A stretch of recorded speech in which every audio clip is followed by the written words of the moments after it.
We call this the double blip jab zap.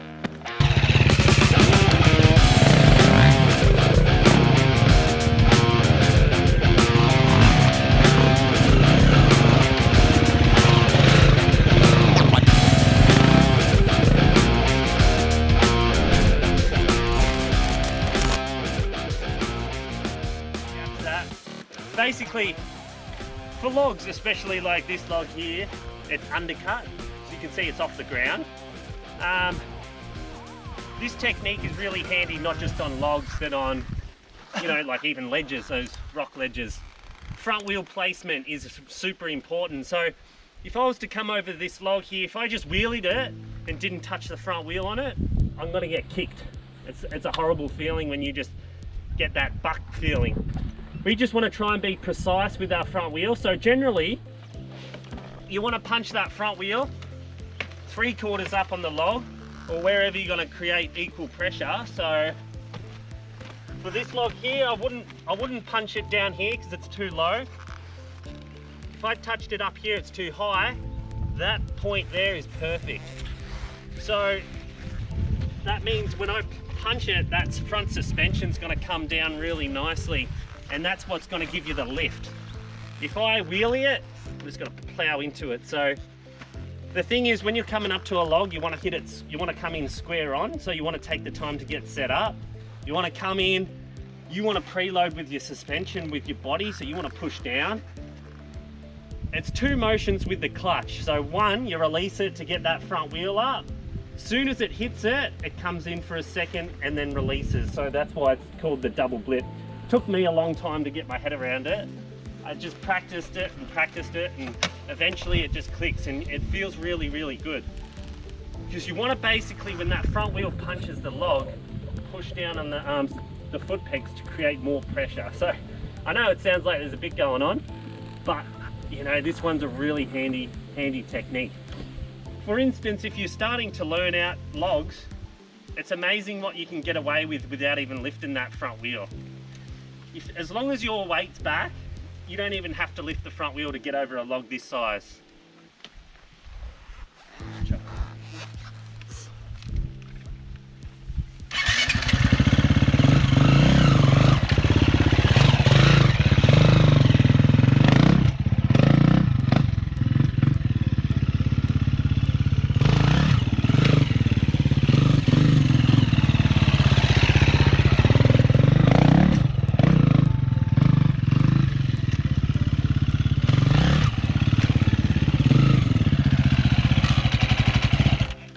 So a log that size, you can see, I didn't even lift the front wheel. I just transferred my weight real far back. As soon as my front wheel hits it, I'm treating it like a bit of a jump.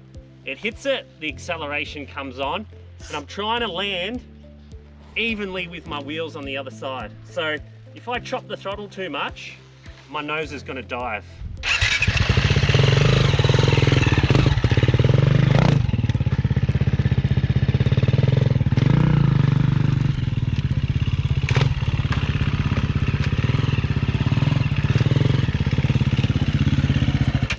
There's always that fear factor, you know, I've given it too much, but really treat it a bit like a jump if you were going to do it that way. Keep that power on a little bit more.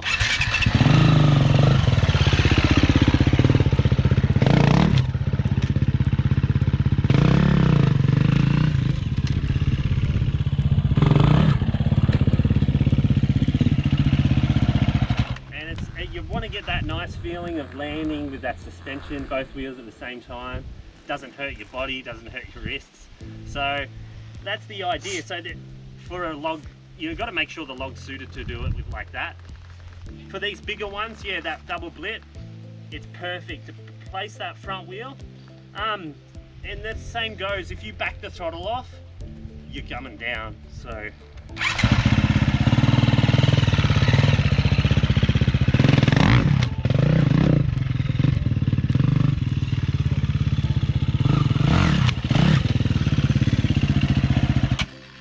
it's yeah, it's a tricky one, but if you can sort of understand the concept and go home and practice it, it's really beneficial on, because you come across anything and you know, it's just good to be precise with obstacles. So just keep practicing on my neighbor's Subaru? Yeah. Yeah. You also impound a lot. The neighbor's closer. There's also loading the suspension when you're compressing. Yeah, exactly. Loading the suspension. I'm always covering, the finger's always on that clutch, so if that front wheel's nice and high, sometimes I don't need to necessarily hit the rear brake. I can just lower it with the clutch. So that's why that clutch is so important. Because it comes up and I'm just leveling myself, that front wheel with the clutch there. So, and the real technique, like the real deal is like, I'm getting all my drive at the bottom. So by the time my rear tire hits that log, the throttle's kind of rolled off again to gain more traction as well. So what's the timing between the first blip and the second blip? Do you have a rule for that? So I keep my revs pretty consistent. There's 2 small motions with the clutch. The timing is, as soon as that front wheel hits it, that clutch comes out for that second blip.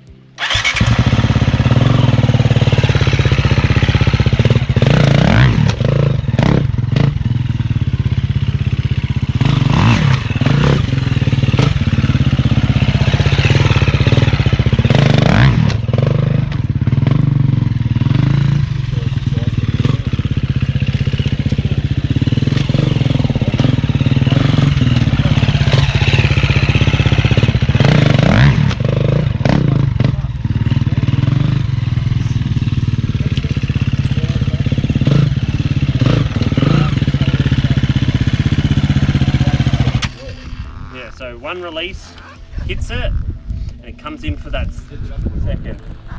So when you go and you compress the suspension, and you say as you compress the suspension, you pull the clutch in and that's when you give it the blip. Yeah. It compresses it. Yeah. Front wheel hits the log, right? Then you got to do it a second time. Yeah. That's what that, yeah. And that's basically when the wheel rebounds and is on the top of the log. That's when you do the second one. The second one is basically like when those forks compress. As soon as you feel them compress, a bit like the wheelie, that's when you're releasing that second clutch motion. So you're compressing and pulling in the clutch with the first downward motion, and then when the wheel hits the log and compresses again, you are then doing the clutch. Exactly, yeah, and it's a bit like that wheelie where as soon as it hits the face of that obstacle, when it's down, you want to release that clutch, because that's and it's just this slight yeah, exactly right, just this slight movement. Because your revs are like hardly anything. Yeah, that's the thing. It's not many revs as well. So, and you've probably heard there wasn't many revs as when you're on the log, you know. And it's like you're in quarter throttle. If that. Yeah, but you're exactly right, you know, with that 2 motions. So the first blip is really to start the wheelie into the log. The first blip is just to start the wheelie. What do you think of PDS versus linkage for that kind of thing? Because you usually don't ride PDS. No. I don't feel like there's a massive difference. Really? Yeah, I feel like I like to have my rear shock react a bit quicker for this sort of thing, because you get more spring out of it. If it's the slow rebound, you don't get that nice sort of lift. You know, I think that generally helps a little bit. It does throw your head in, you know, doing all these motions and everything like that. But you know, start small and get that feeling, and that's the best way to practice, really. This one takes time, you know. Better to practice on a trials bike. Trials bike definitely helps because it's a good tool to practice on, because you have to be so precise. You know, on these things, you can get away with doing, you know, not lifting that front wheel so much because the suspension's a lot heavier. If you tried to do that on a trials bike, you're definitely feeling it. So it's harder. It's harder, and yeah. Then you're gonna plate the pan anyhow. Because that's the junk. Yeah. It's kind of good though, because you have to be precise with the trials bike, so that's why it definitely helps a little.